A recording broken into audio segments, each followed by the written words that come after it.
Welcome to the Inspire to Invest podcast, where we're sharing inspiring stories from business owners, entrepreneurs, and real estate investors on the pursuit of wealth and financial freedom. This episode of the Inspire to Invest podcast has been brought to you by the Wealth Club. Hey everybody, welcome to Inspire to Invest. I have Darren Wright joining us today from Brandon, Manitoba. He and his wife started their journey by flipping houses, which evolved into single-family property rentals, and now they're specializing in apartment buildings through joint venture partnerships. They've scaled their business to 138 units in less than 4 years, which is pretty impressive if you ask me. So thank you for taking time out of your busy day for being with us today. How are you? Yeah, I'm very good. Thank you. Thank you for having me on your podcast. I really appreciate and am grateful to be here so we can maybe encourage others to, invest more in real estate. I believe a lot of people can get a lot from it and change their lives. So I'm always absolutely. Absolutely. I think, we were just talking a little bit offline about where and why you got started, but I think that's really a good place to kind of begin our chat is if you can take us back to what life looked like before real estate came into the picture and what the catalyst was to kind of bring you into the space that you're in today. Okay, so before I was a real estate investor, I was an electrician. So I've been an electrician for over 30 years. And I came from England. When I lived in England, I used to work for a flipper. So he used to buy rundown houses and he used to fix them up, and I did the electrical work. And I learned a lot of creativity from him on how he was able to buy these houses run down and sell them to people who, couldn't afford to actually buy a house, but the mortgage was cheaper than the rent, and he used to help them with the down deposit. So it was a really good, affordable way for people to get started. Well. So I that kind of sparked the idea of, yes, I would love to be able to do this someday, but that was many years ago. Yeah. So what was the market or what is the market like in Britain compared to Canada since you're in Manitoba now? I think it's the same everywhere. Everybody has the same struggles, trying to break out into the housing market to be able to live in the housing market, different areas of expense as well. So it is very similar that I find that way. But I have all my experiences in Canada. I've never actually done the real estate investing in England. So how long have you been in Canada for now? 2007, so 17 years now. Yeah. Okay, got it. So obviously you just started into real estate investing in this capacity about 4 years ago. So what was the catalyst into that?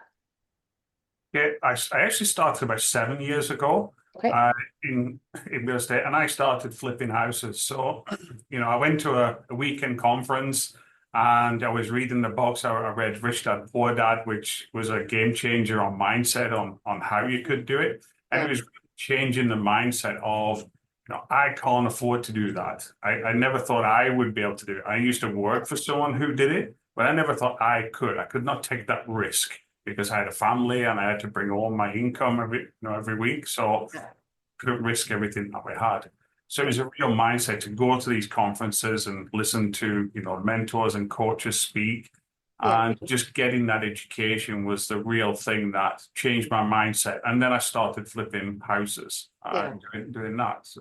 So now there are people that, that's kind of their bread and butter and what they're really passionate about, but you've also now gone into more apartment buildings and joint venturing and stuff like that. So is your strategy still to improve the value of those apartment buildings, or are you just acquiring them? Like maybe you can talk about that strategy. Yeah, absolutely. So with flipping, I was transitioning from flipping into small multifamily. I always wanted to do apartment buildings, but I still had the limited mindset of, I can't do this. I can only do the small ones, what I'm used to. Yeah. And as you're getting your education, you keep learning. You get your education, you network, and you take action. And then with any mistakes you make, you get some more education and more networking. It's just a cycle that I kept going around. So when we all went through COVID. And just before COVID, I was going through a divorce. So in 2020, I lost everything. I lost all the real estate that I had that we were flipping.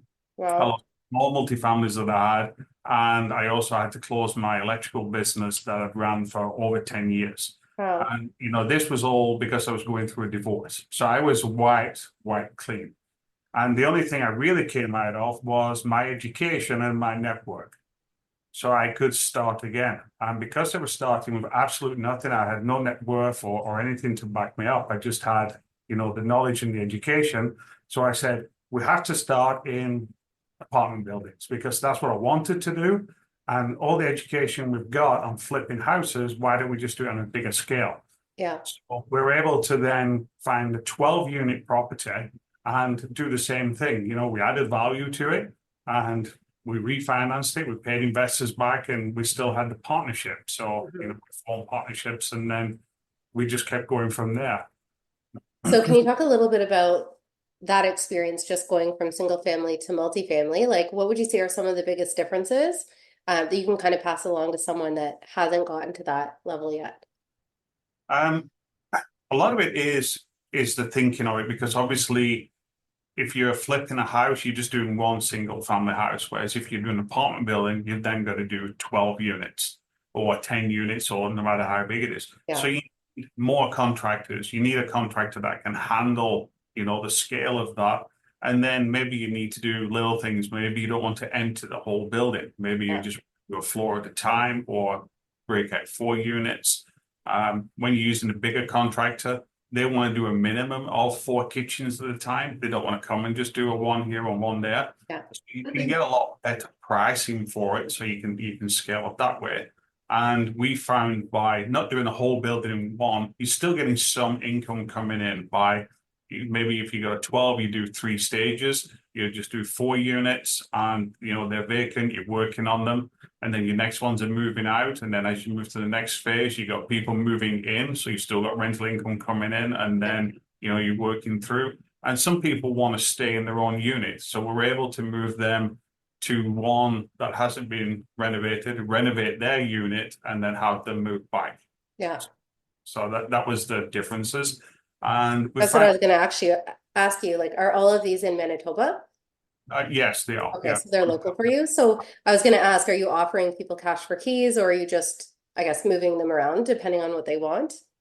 Yeah, we try and be as fair as possible because some of these people who live there, most of the time. We are able to give notice for renovations, but in here we're under a strict rent control here in Manitoba.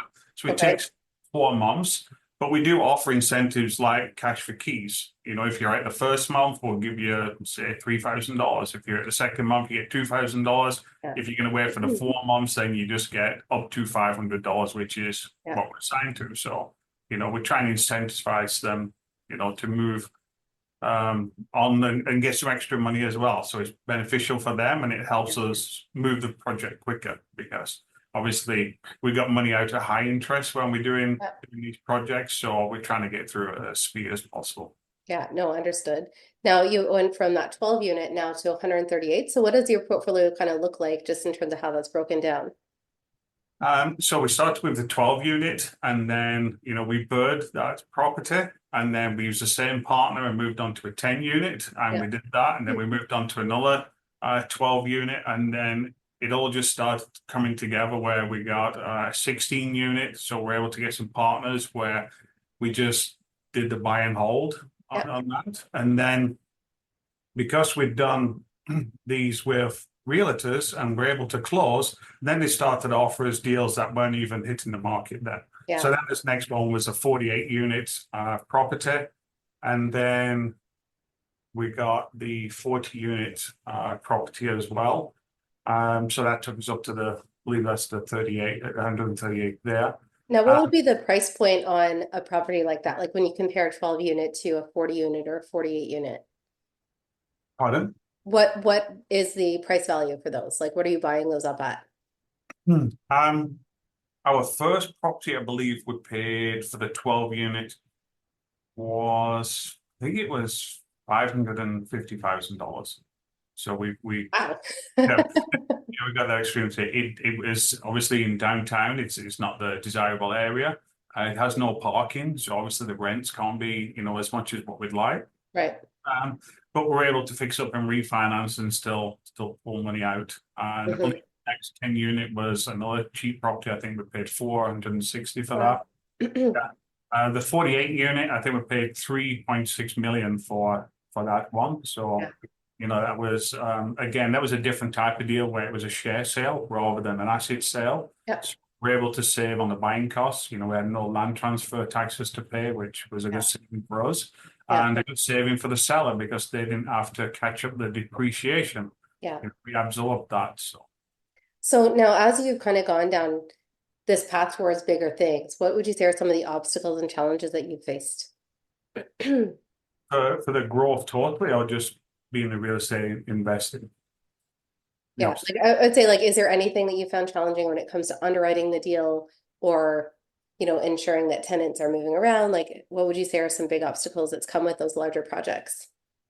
Well, my wife, we're a partnership. My wife deals more with the property management side, and I do more of the project side. So I find the properties, and then she manages them, or did. We now have a full-time property manager, and we have a full-time maintenance. So this has been getting easier. We produce, procedures on how to do that. But we have done a lot of learning. We get the education. We paid a lot of money in coaching and mentorship. Yeah. But when you're dealing with residential tenancy boards, it's a whole different learning as well. Yeah. My wife took the course for property management to learn all the rules and regulations. And it's all about, documenting everything and trying to be as fair with the tenant as possible. Trying to break down those barriers of not going head to head and trying to fight it out, but trying to negotiate and find a mutual, respect and what you're trying to accomplish. Yeah. Yeah. Understood. Is there any one specific thing that you would look at as something that you're most proud of, or you look at as your biggest success? I would say my biggest success, or two parts really, is one being wiped out and starting again, because that was a real difficult time that I went through, that I worked all my life and, I had a successful business, and then to lose all that when I just thought I was finally getting out of, working in poverty, and then to be able to rebuild again. I think that's what I like to inspire other people to do, that it's never too late. Yeah. You can always recover. So, take those risks. And another thing is I'm dyslexic, and I've always had a struggle with, the reading and the writing side of things. And that's where my wife really helps. I've always passed a lot of things on to her, can you check this, and then use tools on that. So, overcoming those difficulties, I think is a real accomplishment that we've been able to do as well. Yeah, no, that's huge. Now, on that note, we're just going to take a really brief break for a word from our sponsors, and we'll be right back. Welcome to the Wealth Club, an exclusive community dedicated to elevating your journey towards financial freedom, well-being, and success. The journey to 1% starts here. Join like-minded leaders and commit to growth for the mind, body, bankroll, and soul. Learn all the proven techniques to change your life forever with direct access to a massive team of more than 10 tried and true experts. Moreover, members enjoy priority access to investment opportunities, job openings, and partnerships within the community. For just $1 a day, members gain entry to specialized forums covering a wide spectrum of fields, discover diverse income streams, new opportunities, collaborations, and employment. Partake in weekly Zoom calls with our team and join monthly live Q&A sessions. Compete and win cash prizes. Active members top the leaderboard for monthly rewards. Ready to get started? Join today to unlock your true potential. To sign up, go to scroll.com/The Wealth Club. Thanks again for following along with this episode of Inspired to Invest. In addition to real estate, investing, and running my own brand experience agency for 18 years, I also published a book called The Accidental Entrepreneur in October of 2021. This is my story, and it chronicles how I turned tragedy into triumph to embrace my destiny in entrepreneurship. If you're interested in picking up a copy, you can find the link at serenahomesrealtor.com, and you can also find my link tree with all of the retailers in the details below. Thanks again for your support. Inspired to Invest is proud to support the Beyond Success program. In today's complex world, it's absolutely crucial for our youth to learn how to take charge of their financial future. We believe that every young person deserves access to accurate, practical financial information. Designed to bridge the gap, the Beyond Success program leverages a comprehensive educational bootcamp to equip young minds with essential financial literacy skills. At Beyond Success, it's not just about teaching financial literacy, it's also about fostering a foundation for a prosperous and empowered future. Join us. Together we can build a brighter financial future for the next generations. Join us. Together we can build a brighter financial future for the next generations. Hey everybody, welcome back to Inspired to Invest. I have Darren Mitchell here with me today. Sorry, Darren Wright. I'm going to backtrack on that. I'll just start again. Hey everybody, welcome back to Inspired to Invest. I've got Darren Wright here with me today, and he's talking about how he scaled to 138 doors in just 4 years after literally being wiped out prior to that. So his story is very inspiring, and I think it's perfect for people that are listening that could be going through some challenges and tough times right now. Now, before the break, we were talking about, some of the things that you were most proud of and, maybe deemed your perfect success. I always like to ask people, what's the craziest thing that you've ever experienced as a real estate investor? Do you have any crazy tenant stories or anything that you think would be entertaining for anyone watching or listening? Yeah, lots of tenant stories because they're always characters. But I would say the most difficult eviction that we had, where we had to go to the tenancy board, we got a hearing, and then he still wouldn't move out. So then we had to get a court judgment to move out, and then we were still physically, moving that person out. And, they just don't want to move. And, we're trying to help, carry these things out. Yeah. And then you're trying to give them a break because you woke them up, it's only 10 a.m. in the morning, so they're still fast asleep. And then my wife got a telephone call from an advertisement that we have, the local forums that, we buy apartment buildings. And just because we had a break, she took that call. And that was the call that led us to getting the next 16-unit property, which was not market. So even through the craziest evictions, you still need to be able to take time. It would have been very easy for us to just give up at that stage. It was like, we don't want to do any more of this. But it was just a crazy time and actually led to something positive as well. So yeah, and that's the thing. I think you always just have to almost compartmentalize certain things as you're going through it. Now, can you talk a little bit about what that process looked like? I have a client that kind of went through something where similarly, like they got the judgment to evict the tenant and they didn't leave. And in her particular situation, you actually kind of book an appointment with the sheriff and they're aware of like the sheriff is coming on this date. In that situation, the tenant left in advance. But would that be the same type of process in Manitoba, just in terms of how all that's handled if someone still is just not vacating? it is, yeah. So we had to give, obviously, the notice for an eviction and then ignore that. And then you've got to go to the hearing, which is the residential tenancy board. And you have to present the evidence and then you have to win that hearing. If you don't, then you can appeal that decision where it's a whole new kind of court case somewhere else. I think it's a little bit more serious. And then once you get the eviction and usually get damages on that, which was, I think, $100, which we will never see, and we didn't expect to see it. Yeah. One of the most difficult things that we didn't like about it is you had to present evidence on why you're evicting this person. And it was hassling some of the female tenants. That was part of it. So we had security cameras and we took pictures of the video footage and presented this for the hearing. But the week before the hearing, you have to present this evidence to the tenant. With that, he then took it upon himself to steal all the cameras and break into the room where the security camera was and steal that.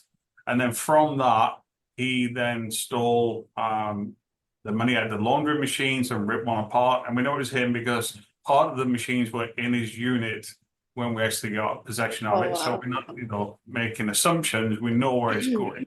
Yeah. And it's just in a 12-unit building, just one person can destroy it for the rest. We had two more people move out while this is going on. So that's the hardest part. Yeah.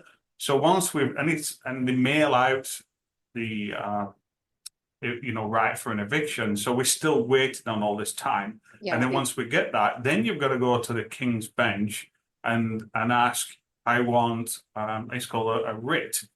And you have to call the tenancy board to make sure they're not appealing the decision.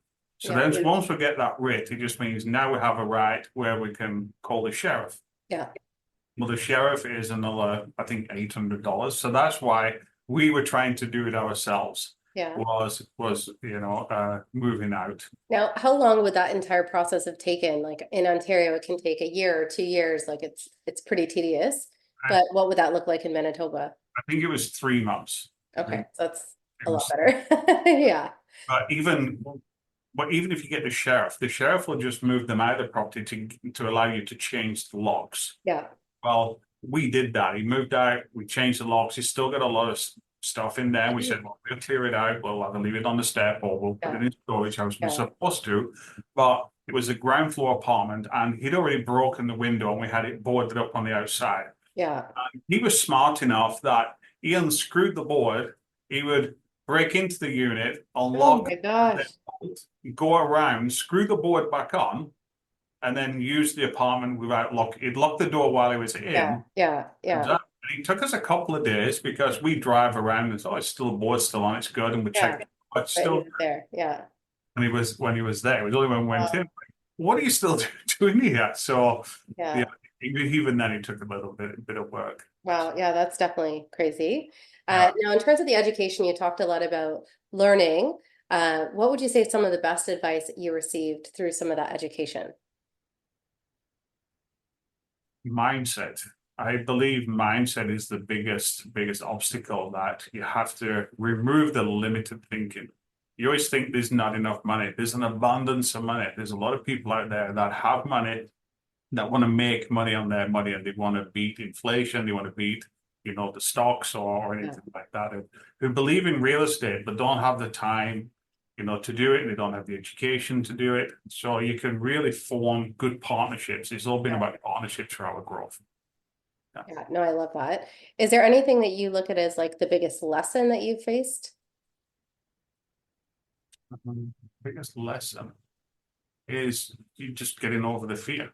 Just fear. Don't let fear hold you back. Just getting over that fear and just keep pushing through. Even now we get doubts. I'm going through, or we got an accepted offer on the package is 59 units. It's 2 buildings. So even now, going through the process, of getting the funding and things like that, you still have the butterflies in your stomach that, this is our next biggest deal. So we still got to keep pushing through and saying, yeah, we can handle it. We've been gearing up staff ready to take on these properties. So do you have an idea in mind of how big you want the portfolio to grow to?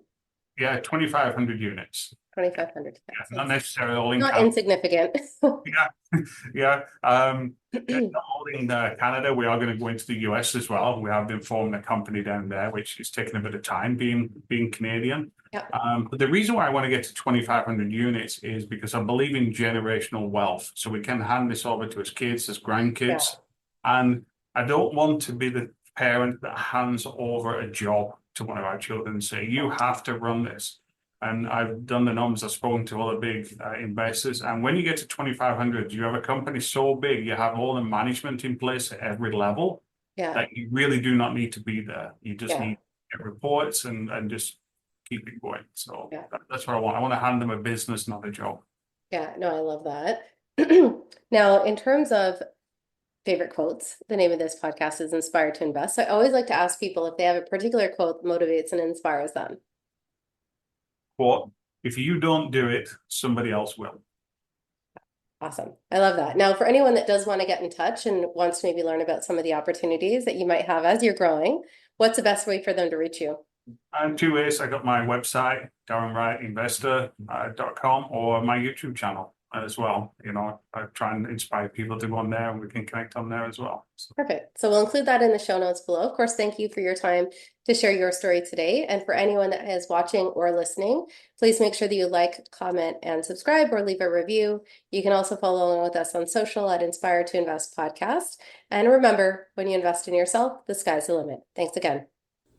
Thank you to the Wealth Club for bringing you this episode of Inspired to Invest.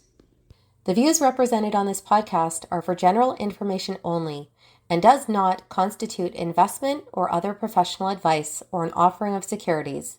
The host and guests featured on Inspired to Invest make no representations as to the performance of any particular investment.